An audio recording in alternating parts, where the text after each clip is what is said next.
Hello, and welcome to Muscle for Life. I am your host, Mike Matthews. Thank you for joining me today to learn about underrated exercises. This was an episode that I was excited to record because it occurred to me that I haven't written or spoken about this much at all, if at all, actually, over all of these years. And so I got my buddy Kyle Hunt to come on and talk about often overlooked and underrated exercises that can help you add some spice to your programming, some effective spice to your programming, meaning not just change for the sake of change or change for the sake of novelty, which can help if you're a little bit more excited to do your workouts. If you enjoy your workouts a little bit more, you are probably going to work a little bit harder in those workouts, and that can produce better results. But often doing new exercises for the sake of just doing new exercises, or doing new exercises too often, or just introducing too much change too often will actually get in the way of progress. And so if you are going to try some offbeat exercises, for example, or if you are going to periodize your training by working in different rep ranges, you want to go about it systematically. You want to make sure that you know why you are changing exercises or rep ranges or whatever else, and it is in service of specific goals that you want to achieve. And this episode will help you with one piece of the puzzle, which is exercises, changing exercises, because some exercises are better than others. If you are a regular around here, you know that the best exercises, if we're talking about bang for buck, bang for effort, are the big compound exercises. But then we get into the gray area of many different types of isolation exercises, or exercises that are compound exercises, but not in the same way as a deadlift or a squat or a horizontal or vertical press. Think of like a barbell row, for example. Not exactly an isolation exercise, but not exactly a compound exercise like the big compound exercises, right? And so in this episode, you're going to learn about exercises that many people don't do because they've heard they're dangerous or ineffective, or maybe they have never heard of them at all, or maybe they did hear of them at one time and forgot about them. Many of them are not popular on social media, for example, but they can be a great addition to your routine depending on your circumstances and your goals. For example, the chest supported row, we talk about that, the handstand push-up, the one-arm press, safety bar squat, pistol squat, good morning, and more. And lastly, but not leastly, if you are not familiar with my guest, Kyle, he is a competitive powerlifter, coach, author, and the owner of Hunt Fitness. He has worked with hundreds of powerlifters and bodybuilders, as well as many everyday people who just want to get into great shape without living in the gym or following strange and restrictive diets. And Kyle is also the host of the Absolute Strength podcast, which I've been a guest on a number of times. Also, if you like what I'm doing here on the podcast and elsewhere, and if you want to help me do more of it, please do check out my sports nutrition company, Legion, because while you don't need supplements to build muscle, lose fat, and get healthy, the right ones can help. And that's why over 350,000 discerning fitness folk have chosen Legion for their supplementation needs. Well, that and the fact that we have 100% natural products, we have clinically effective ingredients and doses, and a no-hassle money-back guarantee. Plus, Legion is currently holding its first big sale of the year right over at buylegion.com, buylegion.com. And that means for the next few days, you can save up to 30% on everything in our store, including our protein powders, our pre-workout and post-workout supplements, our fat burners, multivitamins, joint support, and more. So skedaddle on over to buylegion.com, buylegion.com now, and save big before we run out of stock of at least a thing or two. Sometimes it's a flavor or two, other times it's a product or two, because demand is much higher than we forecasted. It's basically impossible to predict these things perfectly. And so when we have these big site-wide sales, which we only do a couple of times per year, we do tend to run out of stock of things. So if you don't want that to happen, buy legion.com, lock in your savings, and bask in the post-purchase glow. We're here to talk about underrated exercise. And this is something that I'm excited to talk to you about. It's something that, I'm thinking could be repurposed into, could be shared in many different ways, because I don't know if I've ever really done a social media post or an article. I remember I've done at least a couple of things on exercises that are overrated, popular exercises like weighted side bends. Just don't ever do a weighted side bend or a weighted hyperextension for a lot of people. Now I understand if you're maybe a power lifter, you have a very specific reason why you're doing that, but otherwise it's not a very useful exercise. But underrated exercises, I don't think I've done. So here we are, and I think we can probably just lead into, if there's any sort of preamble you want to open with. Otherwise, we can just start talking about exercises that a lot of people don't do, and maybe because they just don't know about them, or they avoid them because they have heard they're dangerous or ineffective. Yeah, no, I love this topic because the way I look at it, it's like, okay, well, underrated. So what do we mean by underrated? When we say something's underrated, we're saying, well, the general perception of it is less valuable than what it probably is. And the key with that is it's not necessarily better. You know what I mean? Because I'm like you, I'm a barbell purist. Like I love the basics, and the basics are great. But there's a couple reasons why I do like to think and kind of dig into underrated exercises or kind of unique exercises. Is, for one, I think a lot of times people do get bored with just the same 5 exercises over and over again. And when you get bored, then you end up just going through the motions of training. And then when you're just going through the motions, it's not what we want to do. And then also, I do think that throwing in certain exercises that maybe people think, like you said, are maybe dangerous, or with body weight exercises specifically, when people start lifting weights, a lot of times they're like, oh, well, I'm lifting weights now. What am I going to get from a body weight exercise? You can't gain strength or build muscle doing a body weight exercise, which, isn't always true. So I think bringing up some of these exercises to give people ideas to throw into their training is pretty valuable. And in some cases, the exercises are just kind of obscure. People just don't know about them. Sometimes it's related to equipment. Like I think the belt squat is a great exercise, but you need to have the equipment for it. In other cases, and I'm sure these are ones you'll talk about, I like the chest supported dumbbell row, which the incline prone dumbbell row. It's great. It's great. One of the, I'll let you explain, but one of the things I really like about it is there's the obvious in terms of being able to really isolate the muscles that you're training, and you feel very stable. It puts no pressure on your lower back, but also it's a great rowing. It's a great pulling exercise you can do that doesn't require a lot of weight to achieve a good training stimulus. I think I'm up to maybe 80 or 85 pounds now on it, which even a lot of hotel gyms have, up to 80-ish pound dumbbells. Yeah, we can start with that one. I have that on my list, and that's an awesome exercise. So what we're talking about is when you set the bench at an incline, you lie face down, so prone, and then you have 2 dumbbells and you do a chest supported row, which, I love chest supported rows in general. I just think, I don't really do many barbell rows anymore, not because they're not a great exercise, but they just, for some reason, it ends up tearing up my lower back. So it's like, man. Same, exactly the same. Yeah. If I wish my gym had a seal row. My previous gym had. Which is why I actually like this exercise so much, because seal rows are great. But if you don't have a seal row bench, it's a pain in the ass to set that up. You know what I mean? You got to get boxes and put a bench up. It's a pain in the ass. Now, if your gym has a bench specifically designed for seal row, then great, use it. But if it doesn't, this is a great option because you're still getting that chest support. You're still getting the same basic movement if you're able to set the incline at a relatively low angle. And like you said, it's self-limiting. So you're not going to be able to use, 120 pound dumbbells on it. Probably you're going to be able to, make do with what you have. 100-pound dumbbells would probably, if you could get up to where you're doing 100-pound dumbbells, that'd be extremely strong. Really, really strong. Yeah. Again, I'd have to pull up my spreadsheet, but I'm 80 or 85s for sets of 8 right now. That's where I'm at.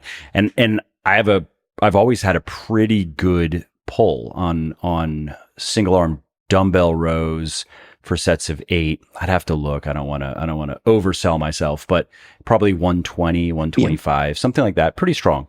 Mm-hmm. And something I like, I'll add to this is the single arm dumbbell row to get at least a similar training stimulus, like let's just say 8 reps with 0 or maybe 1 good rep left, like right up to the point of failure, which is nice that this is an exercise you can do that and there's no risk. Whereas I don't like doing that as much with a hunched over barbell row, for example. But in this case, to achieve that with a 1-arm dumbbell row, you can, and you can do it safely. But it requires more weight. And just a couple of weeks ago, I was doing 1-arm dumbbell rows, and I just must have braced myself in a little bit of, I don't know. My bicipital groove, kind of biceps tendonitis kind of flared up from just that. I just must on the have braced hand. Yeah. And so now I know that, it's a combination of factors. If my lat, my subscap, and it's hard to say if it's infraspinatus or teres, get too tight, eventually it starts to manifest. And that's nothing unique to me. I mean, that's just how it works. But those now I've been working on, like foam rolling them, lacrosse balling. It doesn't feel good, but it works. You work out those trigger points. And I also see a massage therapist once a week. And so she's able to do things that I can't even do myself. And it's almost gone. It's not like some big problem, but just that 1 arm, that bracing is my right arm is kind of what threw it off. And so, for what it's worth, with the chest supported row, even something like that can't happen. Whereas with a 1-arm dumbbell row, again, not a dangerous exercise at all, but there is more weight involved, and minimally it's a little bit awkward when you have 130 pounds on one side of you or 120 or whatever. Yeah. Well, the other thing too with dumbbell rows is when you get close to failure, you have more variables at play to affect your form.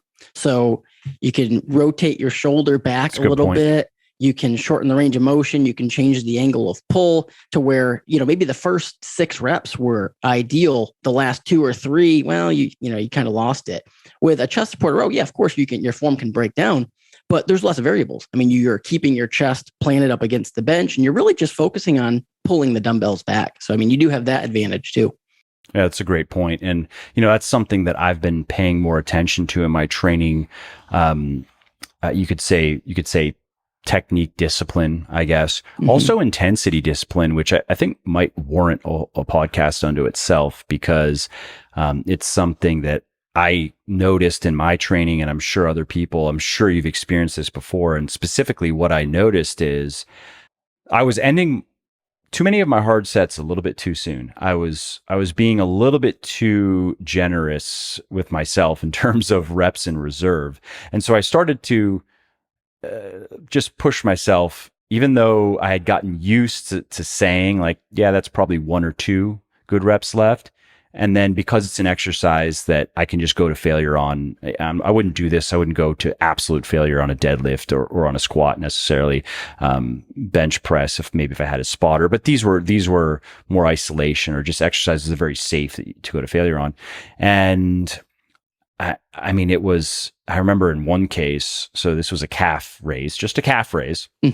And I would have normally ended the set at like, I think 9, thinking that I had 1 or 2 left, and I got like 14. Yeah. And then that's actually what triggered it. And then I started doing the same thing in all of my exercises where it's appropriate, going to absolute failure, at least for one set, just to recalibrate my perception of intensity. And I was surprised and disappointed. It had my intensity discipline had slipped a lot. Now, it's not to say that I was training like a wimp. Like I still was training kind of hard, but I just had lost.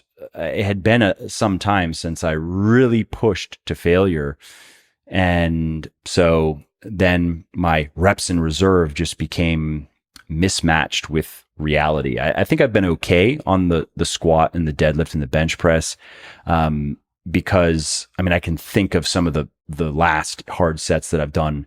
Yeah, it's pretty hard. I have trained to failure in those exercises. And if I'm off by maybe 1 rep, like in my 4th set of deadlifts, I put 1 to 2 in my spreadsheet, and it was actually a 2 to 3, not a big deal. But there's no way that was a 5. No way. Yep. I'm thinking, they're like not going to happen. So, anyways, it's a random tangent, but I think it's something that might help some people listening. I'd be curious to hear your thoughts on. Yeah, no, intensity discipline. I like that phrasing. I actually wrote on this a couple of weeks ago. I wrote an article where I was going over, and I actually turned it into a podcast where I was going over percentages, RPE and RIR. And one of the things I talked about within RPE and RIR is you have to throw in some, whether it's AMRAP sets or failure sets, occasionally just to recalibrate yourself on what that is, especially with the accessory movements. So especially those lighter exercises, because we know the further you get away from failure, it's harder. But plus, we also know the higher reps you get, it's harder to gauge reps in reserve too. Absolutely. So when we're doing sets of 10 to 15, if you don't actually push failure on that and test yourself in, relatively frequently, you don't have to do it every training session, but relatively frequently to know what that is, you'll lose it. You'll lose that intensity discipline. And you mentioned AMRAP. This is probably one reason why I think that I've maintained it fairly well on my big lifts is I do AMRAPs every 4 months. Yep. And those are hard. I mean, I don't want to go to absolute failure, like on a deadlift. I don't want to go to the point where I'm just stuck and can't move the weight. I don't think that's necessary, but I'm getting right up to that. I'm really trying to go for as many reps as I can.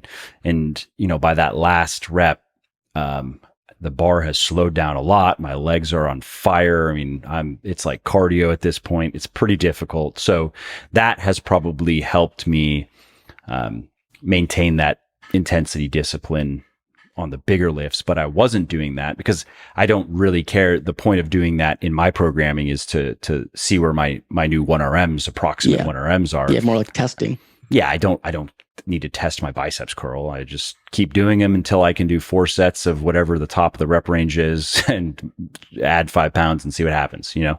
So it's just, when you're able to reference that on the big lifts, it helps. But then, like you said, if you're not doing that on accessory movements, that top end range kind of gets lost in.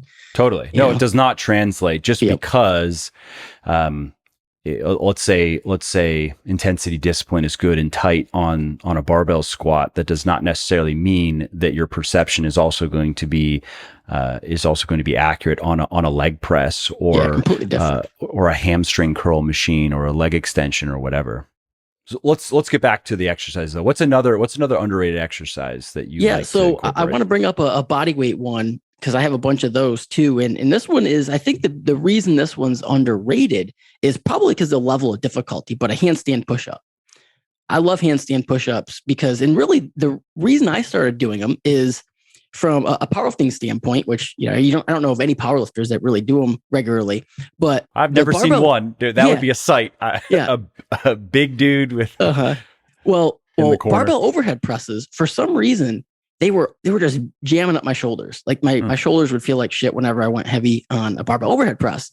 And I can handle, I'm kind of like built to bench press, so I can handle a ton of bench volume, but I couldn't really handle much overhead volume. I'm like, well, shit, what am I going to do for my shoulders? I love the accessory movements. I love side raises and stuff to get the side delts, but what can I do from a pressing standpoint? And I do like some dumbbell stuff, which I actually have some shoulder dumbbell exercise I want to include too. But I'm like, all right, let me try a handstand push-up.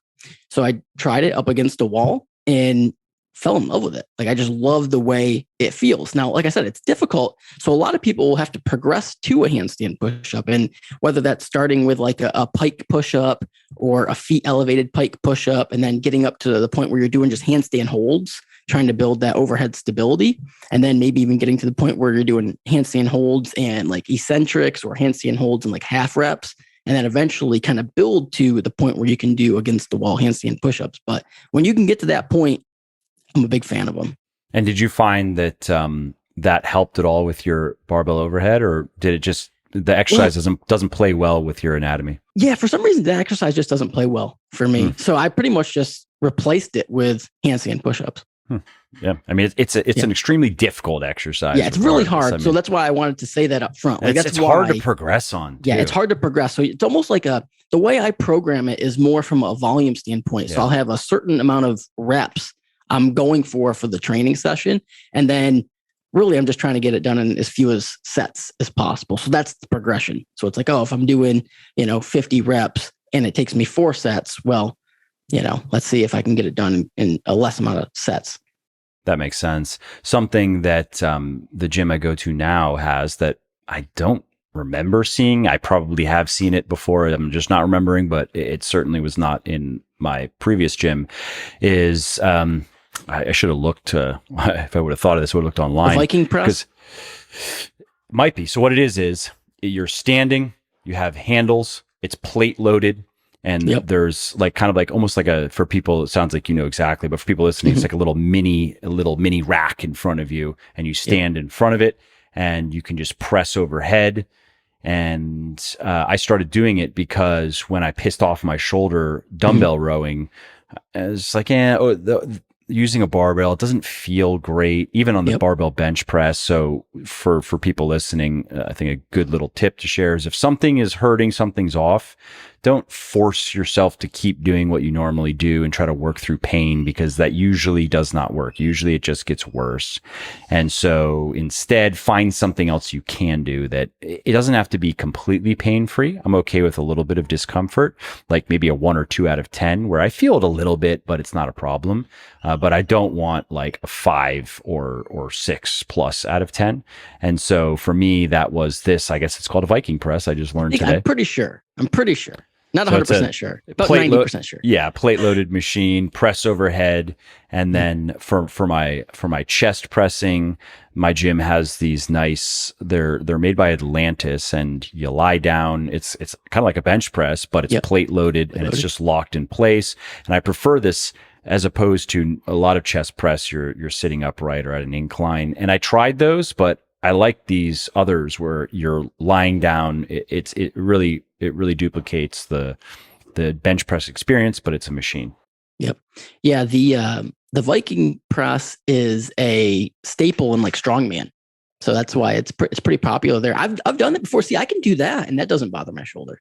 I think it's a great. I will go back to the barbell just once my shoulder is not bothering me at all. But that's something I'm just gonna include in the rotation, because you're able to put a bit more weight on it. Obviously, because there's less stability in play. It's just kind of raw pushing power, and you're able to push right up to the point of, you don't have to go to absolute failure, but you can push yourself a little bit harder and not worry about, with your back kind of bending out of place or something going awry. It's easier in that regard.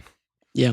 While we're on shoulders, again, I've just always tried to work around using the barbell overhead press. So another one I like is a 1-arm dumbbell shoulder press standing. So the uniqueness of this, obviously you're using one dumbbell. So you do have, it has a lot more core activation demand. So it's kind of self-limiting in that sense. But I also like just using one dumbbell from the sense that it allows you to really have a lot of control over your scapular position, because you're not using 2 and you're not using the barbell. So, I mean, you can really play around with it, get a good range of motion. And, like I said, self-limiting. Like, you're not going to be able to use as much weight as you could with like a seated dumbbell overhead press from the stability standpoint, and you're just using one arm. So it's, a little bit different demand, but I love that exercise. Have you tried seated 1 arm? Yep, I've done that. And that works great too. Yeah. You can go a little bit heavier with them, but I like I prefer the standing, probably for the added core demand. I just like it. Not that I'm trying to get that, but I like that makes you it have a little to bit more of a whole body tight. type. Yeah. Well, I like the idea that you have to be super tight.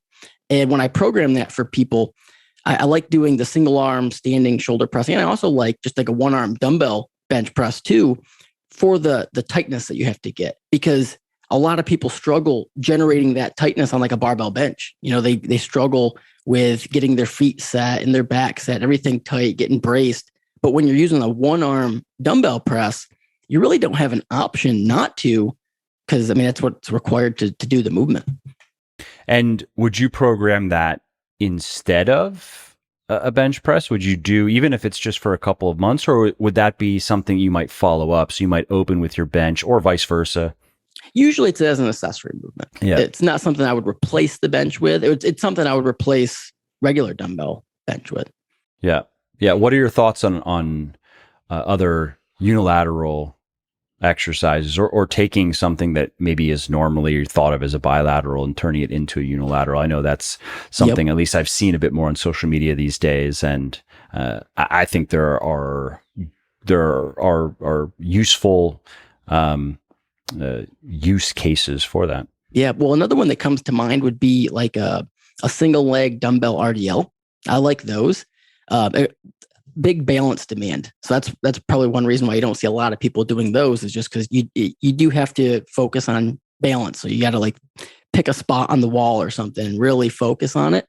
But the reason I like those is because, for one, they're really hard. So you can't use a lot of weight. And for strong people, I mean, I like dumbbell, just 2-arm dumbbell RDLs too. But the problem is when you get strong, I mean, you kind of weights get heavy, and then you're like, okay, I guess I'm going to strap. Yeah, you got to strap. Then they're awkward because you got like 200 pounders, and then and then a lot of people who are strong, I mean, you could probably even get up to where you're doing 120s, and then that's probably just harder to get them off the rack and everything. So doing kettlebells are better for that, but I mean, they don't. But yeah, most of them will have heavy enough kettlebells.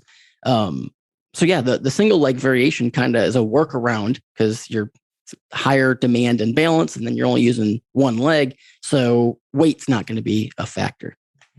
And that also makes for a good exercise to include, like in a traveling routine, for example, where you're just hotel gym, for example. You're going to have dumbbells. If you're lucky, they're going to go maybe up to 80. You're going to have a few machines and a pull-up station, dip station. Really, that's it. Maybe a cable setup as well.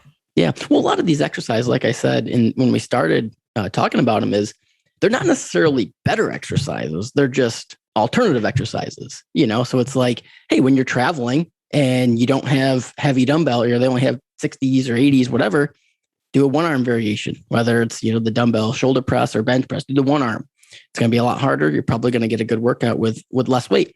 Do the single leg dumbbell RDL. You're going to be able to get a good workout with less weight. You can also do some pull variations as well. If there's a cable setup, you can do some single arm versus double and get more out of whatever you've got.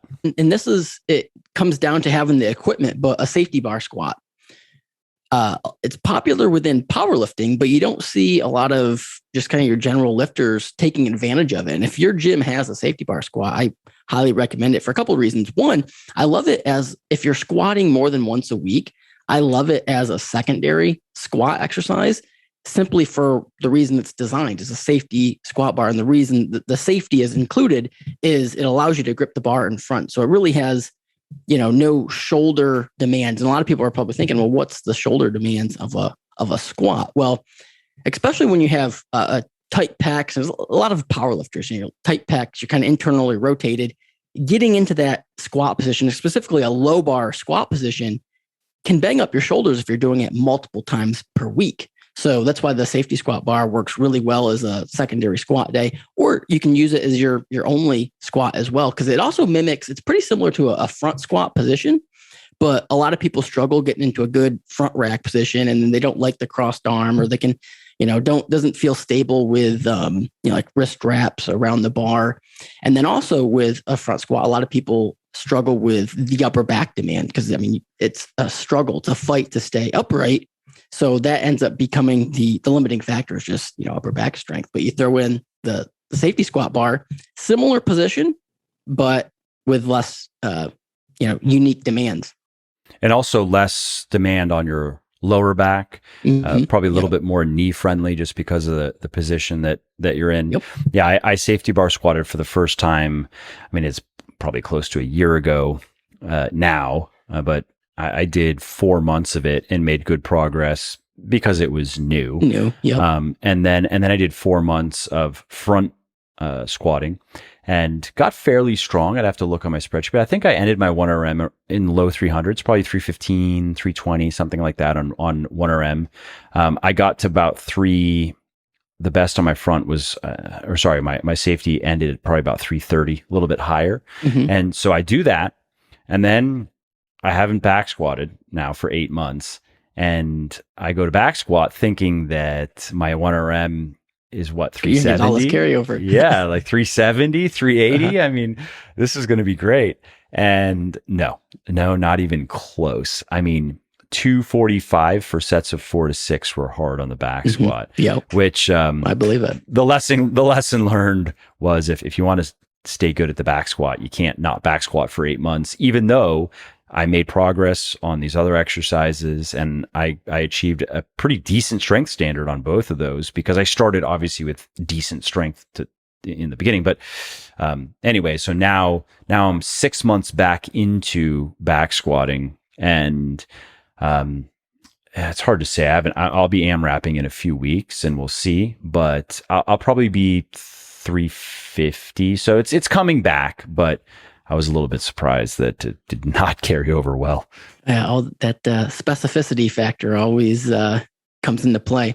Yeah, I love front it's just squats. tricky though because it feels very similar. You're like you are squatting, you know what I mean? But there's just enough of a difference. Well, what I was going to say is I love front squats, but I've never really got a ton of carryover from front squats into my back squat. But I love them. Like I don't know. I feel like maybe I'm just like built to be a good front squat. Actually, one time I was, you know who Travis Mash is? He used to be like, he's an old time powerlifter, but then he also did Olympic lifting. And I think he actually coached like the junior Olympic weightlifting team. So Olympic weightlifting. Cool. And I was in a gym with him one time. This is like probably like, I don't know, 6 or 7 years ago. And I had front squats that day, which is kind of a lot of Olympic lifters do that. And he was watching me and he was like, he was like watching you front squat. He's like, I think you should give up powerlifting and just do Olympic lifting. He's like, because you're built to Olympic lift. I was like, well, the problem is I'm like 25. So what are my chances of doing anything with that? Not very high, but but you could still be a good front squatter. Yeah. Uh-huh. I was like, well, I was like, listen, I was like, if they put the bench in Olympic lifting, then I'd be all for it, but I'm not giving up the bench. Yeah, that's, you had mentioned like that's my lift. Yeah, that's your favorite. That's where you shine. I like the front squat. I like the back squat. I don't think I'm particularly great at either of them. My anatomy, it works against me in both cases. Long legs, long femurs. Never been a great squatter, but I've been able to achieve pretty decent strength. My kind of maybe my short-term-ish, I think maybe within the next year or so goal. If I can get back to, I've had a 1RM on the back squat about low 400s. I've had that in the past. I think I can get back to that if I just stay patient. That's not that extraordinary. That's just strong. That's not even super strong, you know. You're built more to deadlift probably, right?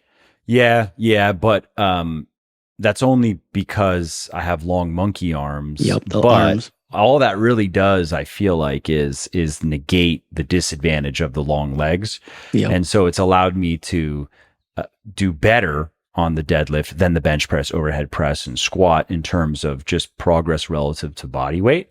But my deadlift 1RM, it'll probably be 440 to 450, I'm guessing, at the end of this training block. And so it's okay. You know, it's nothing, that's nothing great by anyone's standards. And yeah, you could say that, you know, I stay pretty lean and I don't train particularly for strength. It's kind of a hybrid approach. But still, if I'm just objectively honest with myself, if I were to put on 20 pounds and all the food that goes with that and all the calories and change my training, could I pull 500 for one or so? Yeah, I could probably get there. But there's still 50 or 60 pounds that have to go on the bar from where I'm at now. So I don't think it's realistic for me to think that I could pull 600, and excluding drugs. We take drugs out of the picture.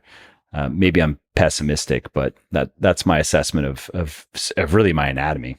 Well, last time I came on, we talked about powerlifting. I thought I had you convinced to do a meet. to go embarrass myself. go take last place.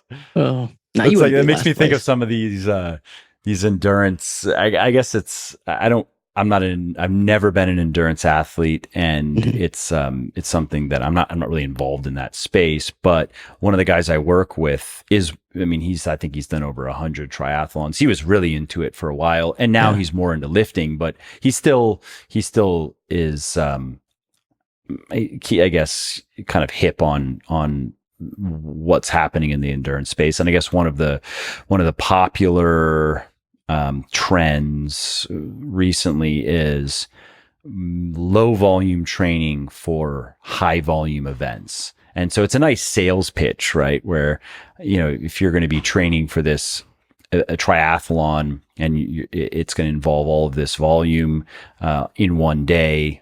Well, you could train just 10 hours a week to get there, 8 to 10 hours a week. And he says absolute nonsense. That doesn't make sense. You look at the training volume of the people who do well at that stuff, and no, it's like 30 to 40 hours of training per week. I mean, he was telling me about a cyclist, I believe, who he was cycling. So I'm sure he was doing other things too. He was cycling 6 to 8 hours a day. Yeah. 7 days a week. Oh yeah. Well, the triathlete, the training for that is, I mean, it is volume. Like it's high volume. It's like a part-time job because it really is. It really is because if you think about it, you have 3 events. It's like, I don't know the exact numbers, but it's like 2-mile swim, 114 miles on the bike, and then you run a marathon in one go. So exactly. And so the pitch that you can train 10 hours a week to do that. The joke is like, you'll not only come in last place, you'll post some of the worst numbers maybe ever in the event's history. But sure, you can say that you did it. But if you want to be good at it, don't buy into that. Well, yeah, I'm thinking to myself, I'm like, well, shit, I'm sure a lot of these events have like a time cap. I don't even know if you could make the time, unless you were maybe like really genetically good at it or something, you could make the time cap with limited training, but I doubt it. Well, wasn't that kind of CrossFit's marketing angle for initially? It was like, you could do, 3 to 5 workouts a week at a half an hour each. And then you can be as strong as a power lifter and run a marathon and do sprints. And was that actually? I think so. I think that was like maybe Glassman's like one of his pitches early on. Again, it's a good pitch for people who want to believe. If they want to believe that, we see some of that in the body composition space. The pitch is if you train super intensely, just 1, 2, max 3 times per week, you can do just as well, if not better, than training 5 times per week at any intensity, any programming variable. Doesn't matter. That 1 to 2, 3 times per week, super intense, plus a bunch of recovery is just better. And I wish that were the case. If it were the case, then I would do it myself and I would recommend it at least as an option. But it's just not true. Yeah. Well, a lot of, when you've been in fitness for a while, everything recycles. Like all this stuff recycles, and it's like packaged as new. And it's like, no, this was, let's trace this back to the origin. Like that style of training, what's that go back to? Like Arthur Jones back with Nautilus.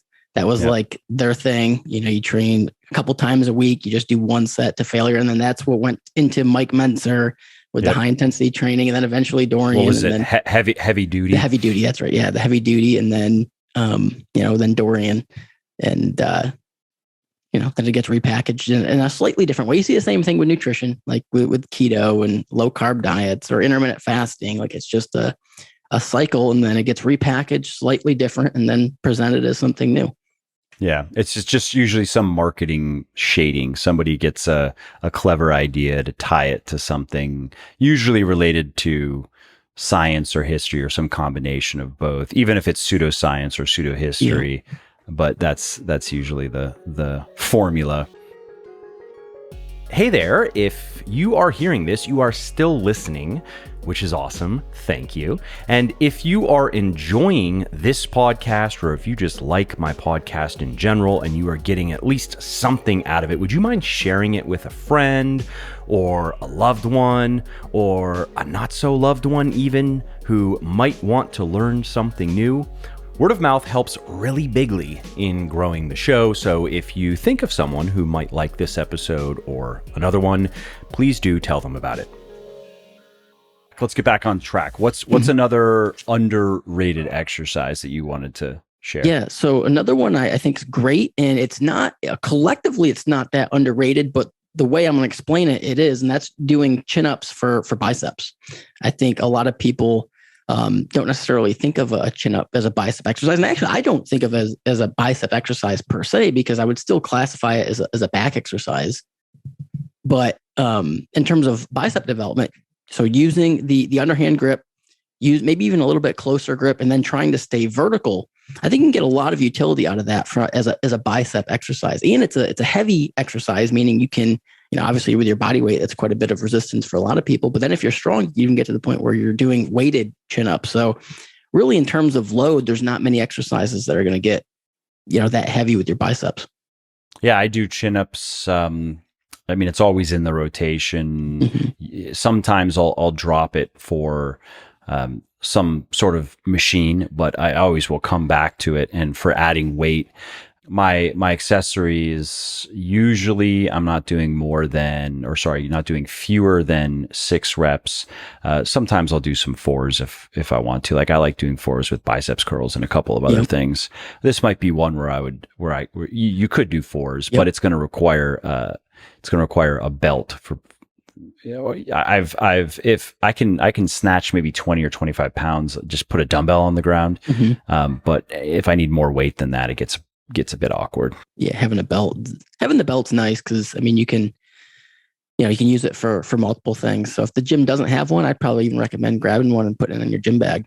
Yep, and then forget it every time, like me. Yep. Have it because I don't have a gym bag, but I have in my car. There's the little trunk in the back, mm-hmm. Where I keep all my lifting stuff. And I don't know how many times I would just forget to get my dip belt and then not want to go back to the car and then be like, oh, fuck it, and just grab a dumbbell or just do more reps than I wanted to, just use body weight. But yeah, I agree. It's a great exercise. And if you can hang 45 pounds and get 6 to 8 reps, like that's strong. Yeah, that's strong. Yeah. And the benefit is that it is still a back exercise too. So, it's not, you kind of get, kill 2 birds with 1 stone there.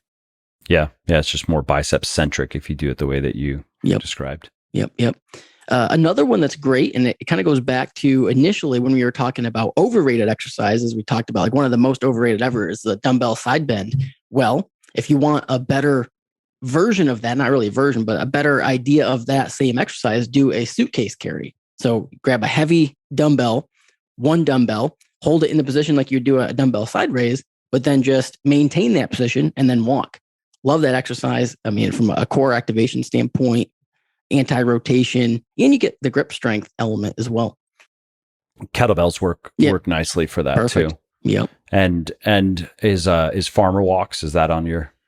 Yeah. So suitcase carry. Same concept. Yeah, same concept. Pretty much all carrying loaded 2 carries instead of 1. Yeah, pretty much all loaded carries, I would say, are underrated.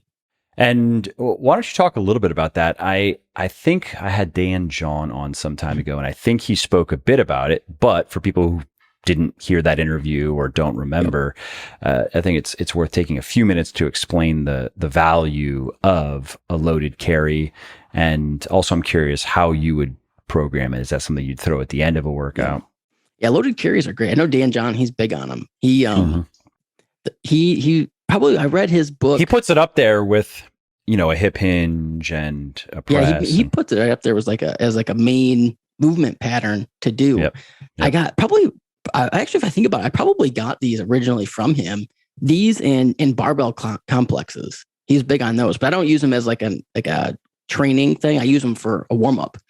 A lot of times, like a barbell complex, just take an empty barbell and do, you can do, 5 or 6 different exercises with just the barbell and do that as like a warm up. I used to do that a lot, but yeah. So loaded carries, they're great for a number of reasons. One, just from the element of your moving throughout the gym with weight. So you're getting the added benefit of it's a little bit of a cardiovascular element, not really cardio per se, but you're getting some movement in with weight, which is unique. Like there's not really anything else we're going to do in the gym that's like that. I hate to use the word functional, but when you think about it, there's not many things in the gym that we can actually say this is 100% how we would need it in the real world without bastardizing the exercise. You know what I mean? Like, no, this is the exercise. You carry two heavy things and you walk. You do that in life. Like literally when we had the twins, I remember thinking groceries. Or groceries. But when we had the twins, I would be carrying the two car seats around. And I'm like, well, shit, I'm glad I did all those farmer carries. So yeah, they're great for that. Great for your grip too. And from a programming standpoint, a lot of times I'll throw them in at the end is like a finisher because you don't want to necessarily get your grip fatigue before any other exercise. So you throw it at the end. And really, you can throw it at the end of an upper body workout or a lower body workout. You can kind of program it either way. And what are your thoughts on how they can impact the acronym? Another acronym is GPP. I think it's just general physical preparedness, and how that can improve your performance in all of your training. Yeah. I would put that into the GPP category. It would like a prowler too. Same idea. And just kind of improving your general physical preparedness. I mean, you're going to see a lot of benefits into your training too. I think we talked about this last time, but really just improving your base level aerobic conditioning, which walking could be included as an underrated exercise too. Just general walking. But you'll notice that your recovery time in your training session will improve. So you can actually improve your training density, get more work done in less time. So I mean, that's probably the biggest benefit I've noticed with myself and with clients just from improving GPP. And if rest times are usually pretty set, like I like to rest maybe 3.5 minutes in between a set of maybe 3.5. Mm-hmm. If it's a heavy set of squats or deadlifts, I usually don't go to 4. Maybe if it's my 4th set and I'm doing sets of like 8 or 10 on the deadlift, which is the hardest stuff that I do in all of my training, maybe I'll rest. And then my accessories are usually 2.5, unless it's like a calf raise. Maybe I'll go 2, but I like 2.5. And so if people listening are the same way, and then they improve their GPP, then they'll find that not only will their training density improve, but their intensity. Yeah, it's gonna be better. Like they're gonna be able to possibly get another rep or 2 with a weight that they wouldn't have been able to get because they gave themselves, they're not necessarily watching their heart rate or they're just giving themselves 3.5 minutes, and after 3.5 minutes they go. And if you're going from, let's say, poor aerobic conditioning to good, then that can make a big difference, even though 3.5 minutes is kind of a long time, but it really just depends where you're at and what you're doing, right? Yeah. I mean, that's why I would say, just walking is another underrated exercise, but really it's just low intensity cardio. I think that's underrated just for this reason. That's easy to do. I mean, you can do it while you're on a business call. You can do it while you're watching a show, watching YouTube, watching Netflix, or just any type of conversation. And you will see a benefit in your performance in the gym from including it. Makes it easier to maintain the body composition that you want to with more food. So that just makes it more enjoyable. Even if you're not cutting, even if you're just maintaining, or even if you're lean bulking. I mean, obviously too much cardio becomes counterproductive. Even if all it does is make you just have to eat more food, you probably, after a bit of lean bulking, you don't want to eat more food. So that doesn't actually help you. But I think that including some cardio in a lean bulking regimen is beneficial. There might be some nutrient partitioning effects. I know it's a little bit speculative, but it's not going to hurt, that's for sure. And then there's also, it probably will help you when you switch to a cut that you're already in the habit of doing that. I know, just practically speaking, hearing from a lot of people, to go from eating like a slob for, at least that's how it feels, right? For months and months and months, and doing no cardio and just, doing a bunch of weightlifting, to then less food, and then trying to get into the habit of doing cardio. I know that people can find that more difficult than if they just keep it in throughout the whole lean bulk. Yep. If you're already doing it, then when you start dieting or a fat loss phase, you can pretty much just adjust your nutrition and then maybe add a little bit of cardio, rather than implement something completely new. Like you haven't been doing cardio. So now it's, oh, we got to reduce calories and add this on top of it. It's just an extra thing to do. Yep, exactly. Exercises is the good morning. Yep. What are your thoughts on? I have the good morning listed too. It's not an exercise I do a ton, but it is an underrated exercise. Another movement that was really popular in powerlifting, but you don't see it a ton in general lifting, general strength training. But if you think about it, it's really the same. If you look at it from the side, you're pretty much getting the same hip hinge position that you'd get with an RDL. So, I mean, from a lower back and really posterior chain standpoint, it's excellent. And then we talked about the safety squat bar. If you have a safety squat bar at your gym, they work great for good mornings. Interesting. I've never done that. I can see that though. Yeah, they work great for good mornings. Yeah, but big fan of those. And they're definitely, that's definitely underrated in terms of general strength training. My only personal asterisk with it is I noticed that, so in that training block, I was front squatting. I'm always doing some sort of deadlift, whether it's a trap bar or a just conventional. And I think I was also doing a barbell row or a T-bar row, but with no chest support. Yep. And so adding the good morning on top of that, it was fine for a bit, but then it started to irritate my hips. It was just too much hip hinging with all of that. So just throwing that out there for people to think with. It's definitely a movement that you want to make sure you have your form dialed in. You know what I mean? It's because, I mean, think about it. There's a lot of things at play. For one, you don't want to turn it into like a modified squat where you're bending your knees too much. And then you also don't want to get rounded over because it's going to be bad for your lower back. So you do want to make sure you're maintaining good position. You're really comfortable with a hip hinge. If it's not an exercise I'd probably include right off the bat with someone if they're not comfortable hip hinging. You know what I mean? Like I would have someone do an RDL first. And if you can handle RDLs and can maintain good position on RDL, that's when, okay, well, maybe we can throw in a good morning as like a variation to that. I don't do it. I love RDLs. So a lot of times it's, if I do, throughout the year, I may do, 8 to 10 training cycles with RDLs, and then it only leaves, 1 or 2 for something like a good morning. Yeah. Yeah. What are your thoughts on the pistol squat? Yeah. So that's another one I included. I love the pistol squat. Again, it's one of those exercises where it's really challenging. So it's probably why it's underrated. The balance is such a huge pain in the ass. It's such a pain in the ass. Yeah. So I used to do them back in the day, and then I got away from them until 2020. And then for like before I even got my home gym set up, for like that first month, because I didn't know what the hell was happening, I just trained at home, just not even in the garage, like literally in my office with some adjustable dumbbells, a pull-up bar, and that's basically it. So I started doing pistol squats again. And at first I kind of lost the ability to do them, which was like, okay, this kind of sucks. So, okay, I got to restart this whole process. So, but it didn't take me long. I pretty much just did like a box pistol squat onto, I'm trying to think what I used, maybe like one of my daughter's chairs or something.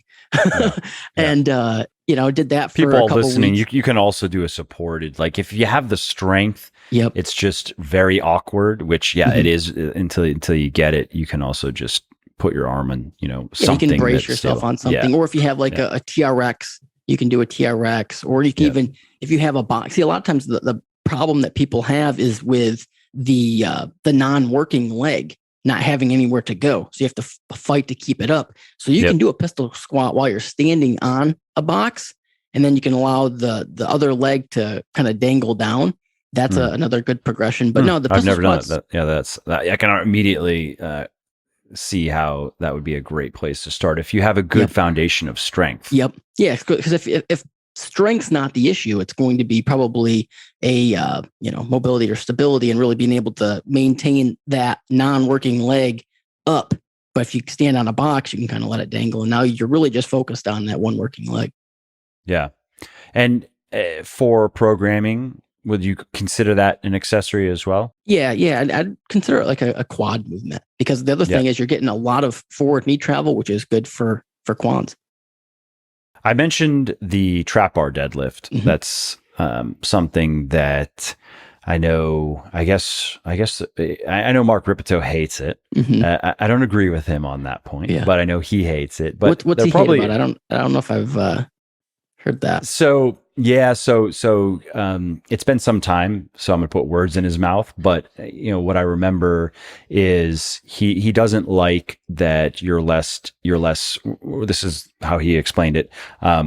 That you're less stable in the top position, that you can move around more. Mm-hmm. Whereas with a barbell, you're more locked into place. And I mean, he's not wrong in that. Obviously, there's more wiggle room in the trap bar deadlift, but I don't think that makes it an unsafe exercise or an ineffective exercise.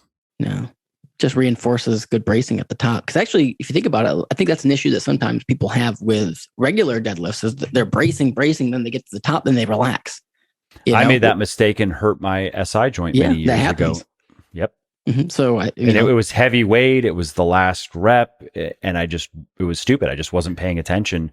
Let out tension, and then felt my hip kind of shift in a way. I was like, "Ooh, that's not good. That's not supposed to happen." Yeah, so that happens. That's pretty common. So, I never really thought about that, but actually, with a trap bar, because you do have less stability at the top, you do have to keep braced. Like it's probably good reinforcement there. Yeah. Any other benefits that you like? Yeah, well, I like the trap bar because it's a movement that you can put people on pretty quickly. If anybody who's actually done like personal training in the gym before, I mean, it's a pretty low learning curve, and it's kind of especially the high handles. It's the high handles. It's almost just intuitive. Like it's pick that up. Good job. It's pretty easy in terms of deadlifting.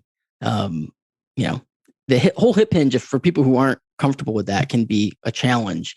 So getting a low barrier to entry, high handle trap bar deadlift, go to town on it. But even for more advanced people too, it's a good exercise to throw in. It's for more advanced people, it can almost kind of be a hybrid squat and deadlift, because it's not like it's not the exact same as like a regular deadlift, sumo deadlift, or even like an RDL or anything like that. You're not getting the same hip hinge with a trap bar, so it's like a hybrid movement. Yeah. I like to I flip the bar over and do the low bar just for a little bit more range of motion. Yep. And unfortunately, I don't like the trap bars that my gym is great. They have all kinds of they have safety bars. They have a pendulum squat. I'm doing that for the first time. Yeah, I love those. That's difficult. When I quick tangent. So I'm doing it for the first time, and this is my third exercise in the lower body. So I've already done 8 sets, and that includes some heavy squats.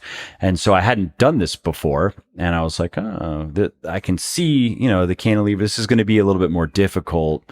Maybe like 3 plates or 4 or something. I'll just, that's not that much weight.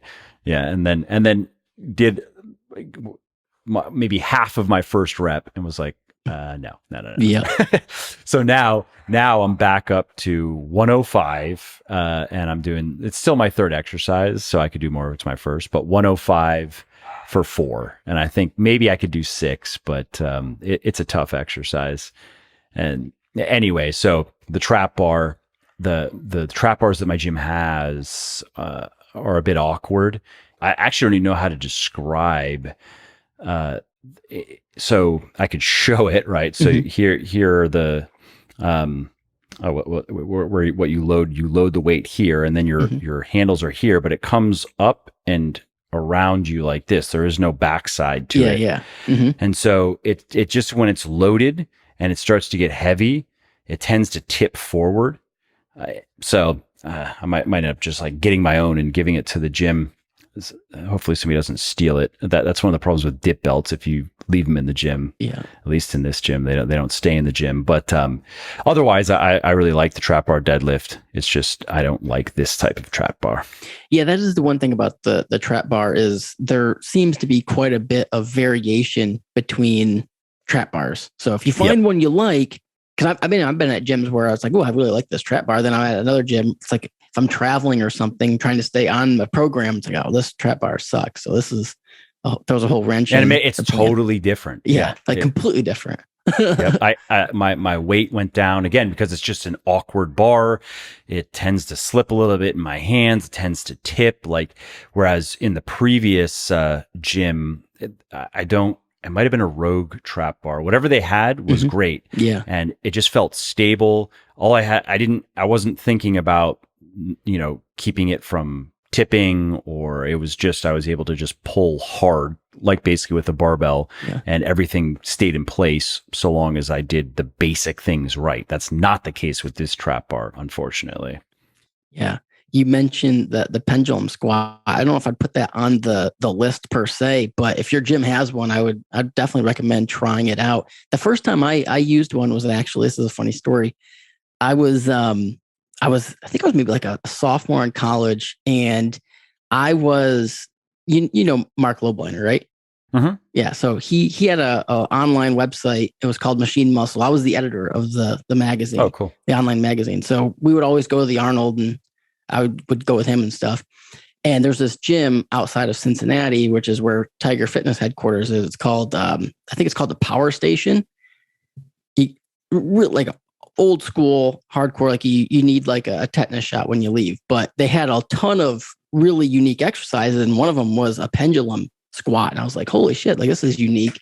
And I was like, damn, this is awesome. So now, since that time, whenever I'm traveling or something, or I'm at a gym that has a pendulum squat, I always try to include it just because it's a unique movement and it feels pretty good. Yeah, you get a full range of motion. And I like it in that it's kind of similar to a leg press, in that you just push really hard, basically. And it's not hard to, you have to work a little bit. I've found, to keep your back on the pad. And so you don't get into like a weird kind of hyperextended type of position. But that's similar to the leg press. I mean, it's not even on a leg press. You got to work a little bit to keep yourself locked into it, and so which is fine. There's nothing wrong with that, but it's just it's a nice follow up, I think, to a squat. Yep, I agree. What else do you have on? I think something else. Here's one that I want to throw out to you that is kind of popular these days: a Nordic hamstring curl. Yeah, so they're really popular now, but back in the day, I used to do them. When I was at I think it's a social media thing. I've seen a lot of people doing them. Yeah, I used to do them like when I was in college and stuff. It was really only athletes knew about them. Like for the most part, like a lot of track athletes would do them, sprinters and stuff. But I would do them if I was at a gym that didn't have like a glute ham raise, which is like a powerlifting staple. So they're not the same movement, but similar enough to where I would set it up to where I'd have like a barbell holding my feet and stuff. Now, the problem with them is, and this is something else you can see on social media, is most people just aren't strong enough to do them. So they just end up doing them, but they look like shit. Yep. So, I mean, they're a tough exercise. So a lot of times, it is tough. If you want to do them, I'd recommend having something to hold on to, whether it's like a broomstick or something, or anything just to hold on to so you can brace against, and just really focus on getting a good eccentric. And then, using even if you're doing it on the floor, you can kind of use your hands to get back into position. When you get strong enough. That's what I was doing. Yeah. If you're strong enough, of course, do it. But a lot of times you'll have to use your hands or something, which is fine. It's just, if you're going to get way out of position on the concentric, you're better off just, giving yourself some assistance. Yeah, or if you're not controlling the eccentric at all, that's also not the point. Yeah, if you can't control the eccentric, then you're probably not ready for him. Yeah. I did quite a few sets of those when COVID kicked off, because like you, I had some adjustable dumbbells, I had some bands, pull-up bar that actually I couldn't use because it was messing up the. I guess maybe the term is molding, is messing up the doorway. So I didn't. I didn't even have that. But in the house I was in the mechanical room in the basement, there was an exposed I-beam. So I just did pull-ups on my little fingertips. Yeah. But hey, actually, it worked just fine. And anyway, so I was doing a lot of these hamstring curls, and it was hard. I mean, I was maybe exaggerating the eccentric a little bit, just cause, like, trying, but by rep, maybe 6 or 7 or 8, I mean, it took everything I had to just have a controlled eccentric. And again, I came into it being fairly strong. So I was surprised at how difficult that was. Yeah, they're a great exercise. I mean, especially if you don't have a lot of equipment, but you still want to get a good hamstring movement in. They're great to include. Yep. Anything else on your list that we haven't touched on? Yeah, I'm trying to think what else we one that we haven't touched on that's a kind of a dumbbell or barbell or machine lift is a pullover variations. So whether like a dumbbell pullover, barbell pullover, or my favorite is a machine pullover, but again, you got to have the equipment. Old school exercise. I mean, back in like Arnold's time, I remember looking at like the Encyclopedia of Modern Bodybuilding. He had a lot of pictures of them, but the barbell and dumbbell, they seem to be probably more of a chest exercise, whereas the machine pullover is more of a back exercise. But the reason I throw them in is just because it's a unique movement pattern. Like, there's not many ways to get that movement pattern in without doing pullover variations. And if it's a barbell or a dumbbell, you would program that, I'm assuming, more as a chest. I mean, I guess if it's going to be chest and back, regardless. Exactly, like it's going to be volume for both. And the machine, which my gym has, and I actually I haven't done it yet, but I'm going to include it in my next training block because it's been a long time since I went to this dingy gym many years ago that had that and other things that you don't normally see in gyms. And this is one that I haven't seen in a while, and I only noticed it like a month or two ago. I was like, oh, that's one of the most difficult lat isolation exercises you can do. It's great. Yeah, they're tough. That's one I think Dorian probably made that popular. Dorian Yates, he was big on those. Makes sense. Yep, he had big lats. Exactly. A to B. It's that simple.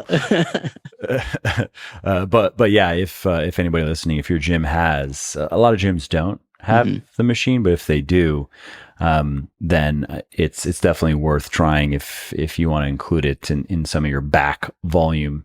And then I don't know if I've ever done a barbell pullover. I've done dumbbell pullovers, and I guess personally, I just didn't particularly like for chest. There were just so many other things. Like, if I just want to even isolate pecs, I remember finding that just doing a pec deck machine just seemed to work better for me.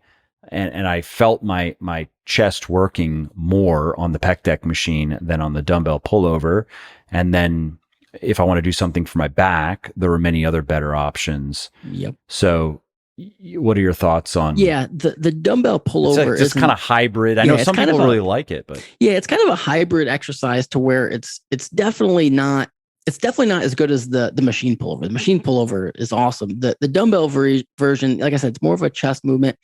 I don't love it for the same reasons you said, but in terms of underrated, like I do throw it in once in a while, really just like I said, because it's a unique movement pattern. Yeah, it's true. Because some people will group that like with the weighted side bend or something. Yeah. Which is kind of why I bring it up, where it's like it shouldn't be in that category, but it's also not something that if you looked at my yearly program and you're like, damn, you do dumbbell pullovers 3/4 of the year. No, it's maybe 1/4 of the year, Yeah. Like I said, really just because it's a unique movement pattern. But yeah, in isolation, if you're going to compare it to like a pec deck, well, pec deck's probably better. If you're going to compare it to a dumbbell press, well, dumbbell press is probably better. You know what I mean? Cable crossover, I'd still probably rather do a cable crossover, but it's a unique movement pattern. Yeah. Fair point. Yep. Well, we've been going for a while now. Yeah. I think that's pretty extensive. Was there anything else that we didn't touch nothing on? really of note. I feel like we went through everything that I wanted to touch on. Awesome. Well, I think this was a great discussion. Yeah. And why don't we wrap up with where people can find you, find your work? What are you working on specifically? Is there a book you want them to know about or anything else? Yeah, well, you guys, if you like this conversation, you can check out my podcast. It's called The Absolute Strength Podcast. Mike's been on it, 3-4 times now. Yeah. Pretty similar. We talk about the same stuff. We that's probably why we enjoy being on each other's podcasts, because it's not too much of a. Yeah, it's always fun to hear somebody else. Yeah. Even if, because there are always little things that are different. It's different when you explain than I explain. And Yep.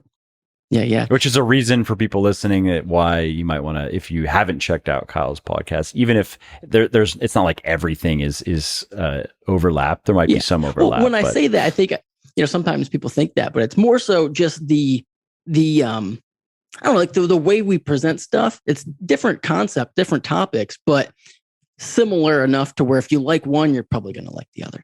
True. Yeah. Agreed. Well, I hope you liked this episode. I hope you found it helpful. And if you did, subscribe to the show because it makes sure that you don't miss new episodes. And it also helps me because it increases the rankings of the show a little bit, which of course then makes it a little bit more easily found by other people who may like it just as much as you.